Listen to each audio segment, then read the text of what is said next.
ನಿಮಗೆ ಮಾಹಿತಿ ಕೊಡ್ತಾನೆ 2018ರಿಂದ 23ರಲ್ಲಿ ಅಕ್ರಮ ಸಕ್ರಮ ಬಿಜೆಪಿ ಸರ್ಕಾರದಲ್ಲಿ ಯಾವುದನ್ನು ಮಾಡಲಿಲ್ಲ.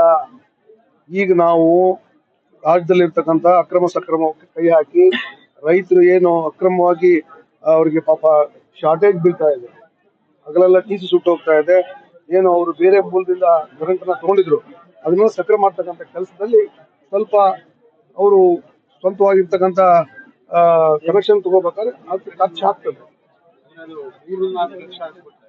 3-4 ಲಕ್ಷ ಏನೂ ಆಗಿಲ್ಲ. ಯಾಕಂದ್ರೆ ನಮ್ಮ ಕ್ಷೇತ್ರದವ್ರು ನಾವು ನೋಡ್ತಾ ಇದ್ವಿ 15-20 ಸಾವಿರ ರೂಪಾಯಿ ಒಂದೊಂದು ದೂರ ಇರೋದಕ್ಕೆ ಕೆಲವು ಸ್ವಂತ ಬೇಸ್ ಮೇಲೆ ಮಾಡ್ತಾ ಇರೋರಿಗೆ ಆಗಿದೆ ಅಷ್ಟೇ. 3-4 ಲಕ್ಷ ಎಲ್ಲೂ ಅಂತ ಉದಾಹರಣೆ ಇಲ್ಲ. ಇಲ್ಲ ಟಿಸಿ ರಿಪ್ಲೇಸ್ಮೆಂಟ್ ಮಾಡ್ತಾರಲ್ಲ ಸರ್ಕಾರ, ಮಾಡ್ತಾ ಇದೀವಲ್ಲ.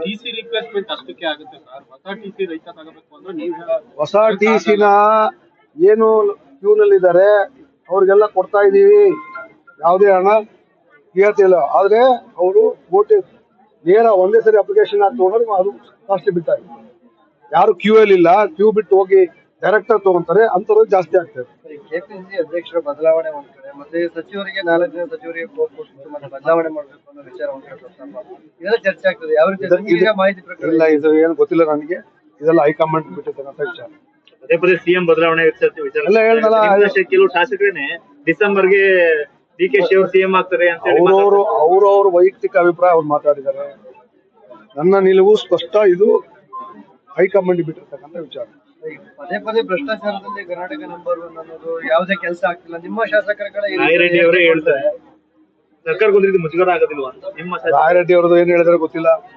ಈಗ ಆ ಕಡೆ ಭಾಗದಲ್ಲಿ ವರ್ಷ 5,000 ಕೋಟಿ ಕೊಡ್ತಾ ಇದೀವಿ, 5,000 ಕೋಟಿ ಗುಲ್ಬರ್ಗ ಡಿವಿಷನ್ ಕೊಡ್ತಾ ಇದೀವಿ. ಸಾಕಷ್ಟು ಕೆಲಸಗಳು 2 ವರ್ಷದಲ್ಲಿ ಆಗಿದೆ. ಈ ವರ್ಷನೂ ಬಜೆಟ್ ಅಲ್ಲಿ 5,000 ಕೋಟಿ ಕೊಟ್ಟಿದ್ದೀವಿ. ಸೊ ಅಂತ ಏನು ಸಮಸ್ಯೆ ಇಲ್ಲ. ವೈಯಕ್ತಿಕ ಅಭಿಪ್ರಾಯಗಳು ಹೇಳಿದರೆ ಅದು ಪಕ್ಷದ ಹಿರಿಯ ಶಾಸಕರು ಮತ್ತೆ ಮುಖ್ಯಮಂತ್ರಿಯ ಮಾಧ್ಯಮ ಆರ್ಥಿಕ ಸಲಹೆಗಾರರು ಕೂಡ ಆಗಿರ್ತಕ್ಕಂಥ ಹೇಳಿಕೆ ಏನ್ ಹೇಳ್ತೀವಿ, ಯಾವ ಮುಜುಗರನೂ ಇಲ್ಲ. ಇದೆಲ್ಲ ಸಹಜ ರಾಜಕಾರಣದಲ್ಲಿ. ಒಬ್ಬೊಬ್ಬರ ಅಭಿಪ್ರಾಯ 140 ಜನ MLA ಇದ್ದೀವಿ, ಎಲ್ಲರ ಅಭಿಪ್ರಾಯ ಒಬ್ಬರು ಒಂದೊಂದರ ಮಾತಾಡ್ತಾರೆ. ಅದಕ್ಕೆ ತಲೆ ಕೆಡಿಸ್ಕೊಳ್ಳೋ ಅವಶ್ಯಕತೆ ಇಲ್ಲ. But party ಒಗ್ಗಟ್ಟಾಗಿದೆ. ಸಹಜವಾಗಿನೇ ಈಗ ಗ್ಯಾರಂಟಿಗೆ 60ರಿಂದ 65,000 ಕೋಟಿ ಇರುತ್ತೆ. ಅಭಿವೃದ್ಧಿಗೆ ಎಲ್ಲ ಒಂದ್ ಕಡೆ ಹಿನ್ನಡೆ ಆಗುತ್ತೆ ಅಂತ ಅನ್ಸಲ್ವ ನೋಡ್ರಿ, ಸುಮಾರು 2.5 ಲಕ್ಷ ಕೋಟಿ ಸಾಲ ಮಾಡಿ ಮಾಡಿ ಒಟ್ಟು ಬಿಜೆಪಿ 1 ಲಕ್ಷ ಕೋಟಿ ಆನ್ ಗೋಯಿಂಗ್ ಒಟ್ಟು ಬರೀ ಅಪರ ಭದ್ರದಲ್ಲಿ ಒಟ್ಟು ಮೇಜರ್ ಇರಿಗೇಷನ್ ಇಟ್ಟೋಗ್ಯಾರ.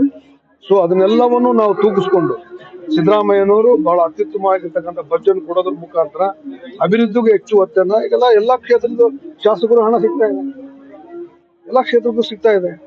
ಬಟ್ ನಮ್ಮ ಎಕ್ಸ್ಪೆಕ್ಟೇಷನ್ 1 ವರ್ಷ 2 ವರ್ಷ ನಾವು ಇನ್ನೂ ಸ್ಟ್ರೀಮ್ ಲೈನ್ ಮಾಡ್ಬೇಕಲ್ಲ ಹಳೆದನ್ನೆಲ್ಲ. ಸೊ ಅದರಿಂದ ಕೆಲಸ ಆಗ್ತಾ ಇದೆ. ಬಿಜೆಪಿ ಎಲ್ಲೂ ಕೂಡ ಅಭಿವೃದ್ಧಿ ನಡೀತಾ ಇಲ್ಲ ಅಂತ ಹೇಳಿದ್ರು. ಹಳ್ಳಿಗಳಿಗೆ ಹೋಗಕ್ಕೆ ಹೇಳ್ರಿ ಅವ್ರಿಗೆ, ಹಳ್ಳಿಗಳಿಗೆ ಹೋಗಕ್ಕೆ ಕೆಲಸ ನಡೀತಿಲ್ಲ. ಅವ್ರ ಕ್ಷೇತ್ರದಲ್ಲಿ ಆಗ್ತಾ ಇದೆಲ್ಲ ಗೊತ್ತಿಲ್ಲ. ಅವ್ರು ಬರೀ ಬೆಂಗಳೂರ ಕುತ್ಕೊಂಡು ಪ್ರತಿಭಟನೆ ಮಾಡಿದೆ, ಜನಾಕ್ರೋಶ ಮಾಡಿದೆ ಅಂತ ಕೇಳ್ತಾರ. ನೋಡಿ, ಉಪವಾಸ ಮಲಗುವಂತ ಪರಿಸ್ಥಿತಿ ಬಹಳ ಆಗಿದೆ. ಎಲ್ಲ ಅಧಿಕಾರಿಗಳ ಗಮನಕ್ಕೆ ತಂದು ಎಲ್ಲರೂ ಬರೀ ಭರವಸೆ ಕೊಡ್ತಾರೆ, ಇದು ಯಾವುದು ಈಡೇರ್ತಾ ಇಲ್ಲ. ಪ್ರತ್ಯೇಕ ಜಾಗ ಕುರಿತು ಕೂಡ ಹೋಗ್ತಾ ಇಲ್ಲ ಅಂತಕ್ಕಂಥ ಬಹಳ ನೋವನ್ನು ವ್ಯಕ್ತಪಡಿಸಿದ್ರು. ಖಂಡಿತವಾಗಿಯೂ ಇದು ಇಲ್ಲ, ನನ್ನ ಗಮನದಲ್ಲಿ ಇಲ್ಲ. ಇದು ಈಗ ನಿಮ್ಮ ಮುಖಾಂತರ ಗೊತ್ತಾಗ್ತಿದೆ. ಖಂಡಿತವಾಗಿಯೂ ಸಂಬಂಧಪಟ್ಟಂತ ಇಲಾಖೆ ಪೊಲೀಸ್ನವ್ರಿಗಿರ್ಬೋದು, ಸಂಬಂಧಪಟ್ಟಂತ ನಗರಸಭೆ ಅಥವಾ ಪಂಚಾಯತ್ಗಳಿಗೆ ಇದ್ರ ಬಗ್ಗೆ ಕಟ್ಟುನಿಟ್ಟವಾಗಿರ್ತಕ್ಕಂಥ ಕ್ರಮ ತಗೊಳ್ಳಿಕ್ಕೆ ಸರ್ಕಾರದ ವತಿಯಿಂದ ಸೂಚನೆಯನ್ನ ಕೊಡ್ತಾರೆ. ಆ ವಿಷಯ ಒಂದೇನಾಗಿದೆ, ಗ್ರಾಮ ಪಂಚಾಯತ್ ಜಾಗ ಗುರುತಿಸಿದ್ದಾರೆ, ಬಟ್ ಅಲ್ಲಿ ಯಾವುದೇ ಸೌಲಭ್ಯಗಳು ಕೊಟ್ಟಿಲ್ಲ. ಅಲ್ಲೊಂದು ಮಳಿಗೆ ಮಾಡೋದಾಗ್ಲಿ ಅಥವಾ ನೀರಿನ ವ್ಯವಸ್ಥೆ ಆಗಲಿ, ಶೌಚಾಲಯ ಆಗಲಿ, ಇನ್ಫ್ರಾಸ್ಟ್ರಕ್ಚರ್ ಡೆವಲಪ್ ಮಾಡಿದ್ದಾರೆ. ಏನೋ ಬರೀ ಜಾಗ ಗುರುತಿ ಅಲ್ಲಿ ಹೋಗಿ ಅಂತ ಹೇಳಿದ್ರೆ ಹಂಗಾಗಿ ಅವರು ಕೂಡ ಹೋಗಿ ರೆಡಿ ಇಲ್ಲ. ಸರಿಯಾಗಿರ್ತಕ್ಕಂಥ ಕ್ರಮ ಆಗಬೇಕು. ಖಂಡಿತವಾದ ಸರಿಪಡಿಸಿದ ದಿಕ್ಕಿನಲ್ಲಿ ಕೆಲಸ ಮಾಡ್ತೀವಿ. ಸ್ವಾಮೀಜಿಯವರ ಹತ್ರ ಮಾತಾಡಿ ಅಲ್ಲಿ ಏನು ಮೂಲಭೂತ ಸೌಕರ್ಯ ಬೇಕು ಅದನ್ನು ಸರ್ಕಾರದಿಂದ ಕೊಡಿಸಲಿಕ್ಕೆ ಮುಂದುವರೆದು ಸ್ವಾಮೀಜಿ ಹೇಳಿದ್ದಾರೆ. ಇದು ಪರಿಹಾರ ಆಗ್ಲಿಲ್ಲ ಅಂದ್ರೆ ಮಾಂಸ ಇಲ್ಲೇ ಮಾರಾಟ ಆಗಿದೆ, ಅದ್ರ ಪ್ರತಿಭಟನೆ ಅನಿವಾರ್ಯ ಅನ್ನೋ ಹಂತಕ್ಕೆ ಅವ್ರು ಮಾತಾಡ್ತಾರೆ. ಅಲ್ಲ, ಅಲ್ಲಿಗೆ ಬಿಡೋದಿಲ್ಲ ನಾವು.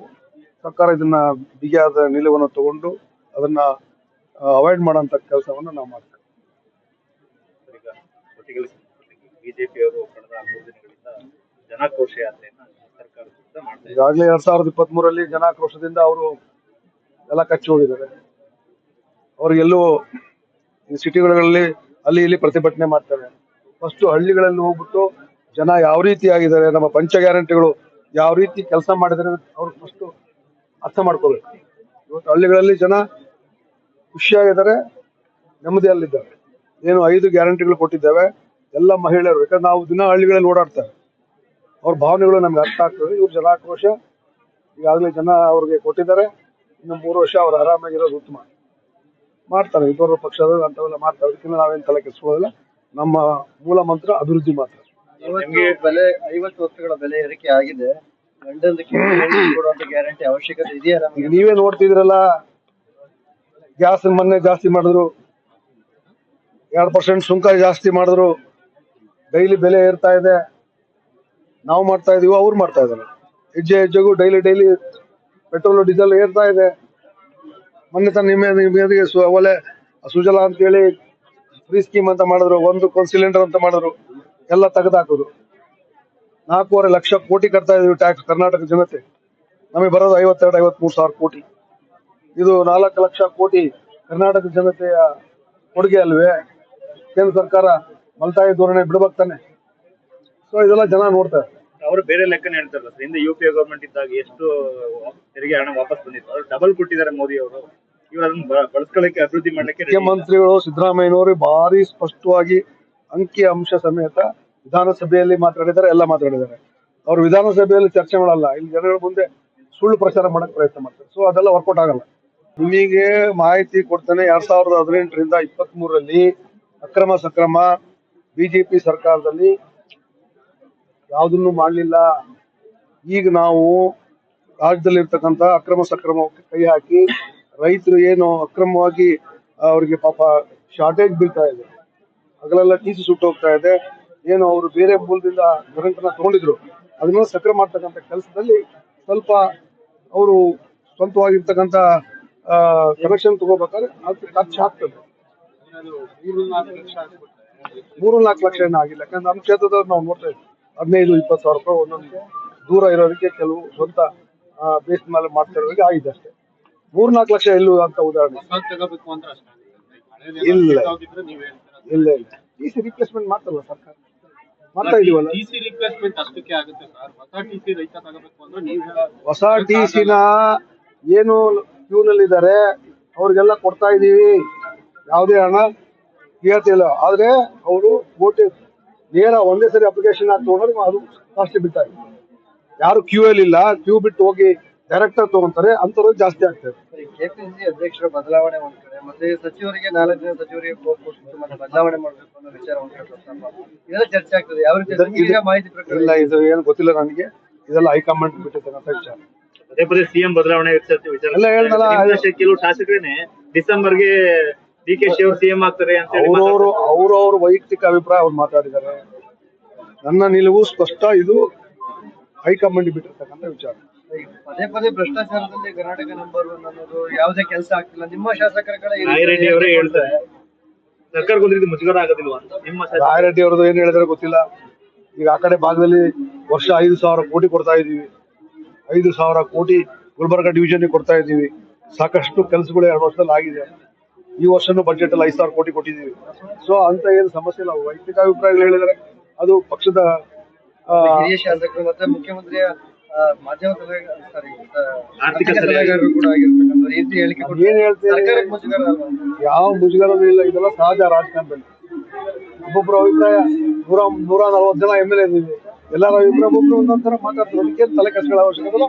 But party ಒಗ್ಗಟ್ಟಾಗಿದೆ. ಸಹಜವಾಗಿನೇ ಈಗ ಗ್ಯಾರಂಟಿಗೆ 60ರಿಂದ 65 ಸಾವಿರ ಕೋಟಿ ಇರುತ್ತೆ. ಅಭಿವೃದ್ಧಿಗೆ ಎಲ್ಲ ಒಂದ್ ಕಡೆ ಹಿನ್ನಡೆ ಆಗುತ್ತೆ ಅಂತ ಅನ್ಸಲ್ವ ಸರ್?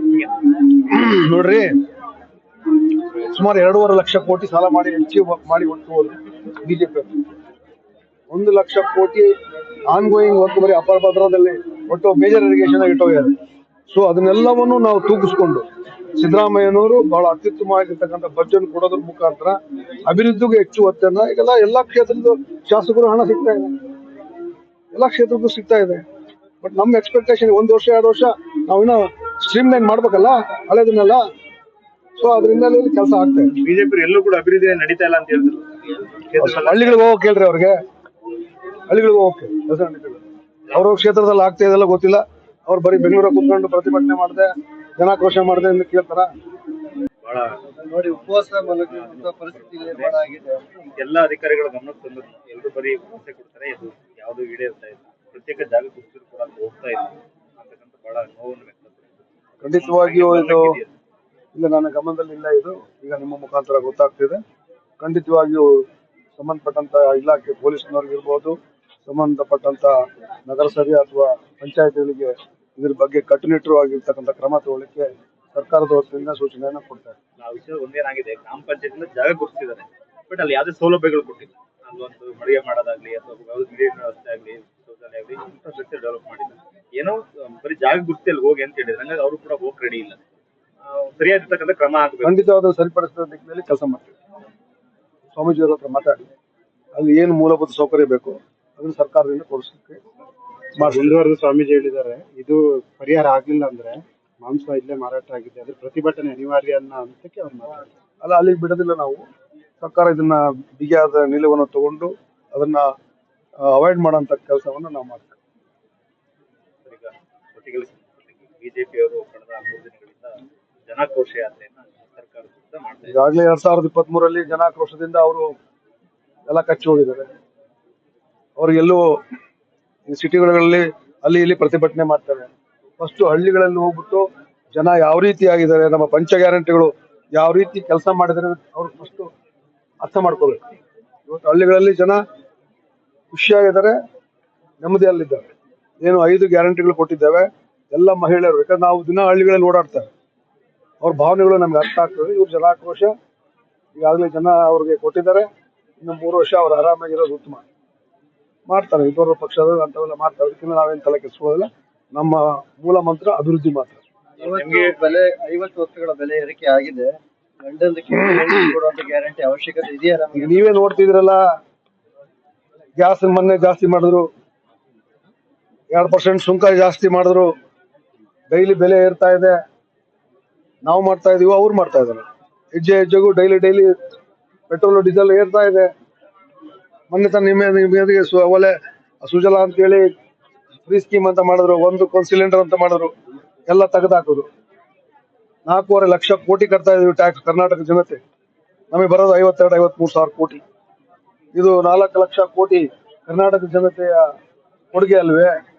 ಕೇಂದ್ರ ಸರ್ಕಾರ ಮಲ್ತಾಯಿ ಧೋರಣೆ ಬಿಡ್ಬೇಕು ತಾನೆ. ಸೊ ಇದೆಲ್ಲ ಜನ ನೋಡ್ತಾರೆ. ಅವರು ಬೇರೆ ಲೆಕ್ಕನ ಹೇಳ್ತಾರಲ್ಲ ಸರ್, ಹಿಂದೆ UPA ಗವರ್ಮೆಂಟ್ ಇದ್ದಾಗ ಎಷ್ಟು ತೆರಿಗೆ ಹಣ ವಾಪಸ್ ಬಂದಿತ್ತು, ಅದು ಡಬಲ್ ಕೊಟ್ಟಿದ್ದಾರೆ ಮೋದಿ ಅವರು. ಇವರು ಅದನ್ನ ಬಳಸ್ಕೊಳ್ಳಕ್ಕೆ, ಅಭಿವೃದ್ಧಿ ಮಾಡ್ಲಿಕ್ಕೆ ಮುಖ್ಯಮಂತ್ರಿಗಳು ಸಿದ್ದರಾಮಯ್ಯನವರು ಭಾರಿ ಸ್ಪಷ್ಟವಾಗಿ ಅಂಕಿ ಅಂಶ ಸಮೇತ ವಿಧಾನಸಭೆಯಲ್ಲಿ ಮಾತಾಡಿದ್ದಾರೆ, ಎಲ್ಲ ಮಾತಾಡಿದ್ದಾರೆ. ಅವರು ವಿಧಾನಸಭೆಯಲ್ಲಿ ಚರ್ಚೆ ಮಾಡಲ್ಲ, ಇಲ್ಲಿ ಜನಗಳ ಮುಂದೆ ಸುಳ್ಳು ಪ್ರಚಾರ ಮಾಡಕ್ ಪ್ರಯತ್ನ ಮಾಡ್ತಾರೆ. ಸೊ ಅದೆಲ್ಲ ವರ್ಕೌಟ್ ಆಗಲ್ಲ.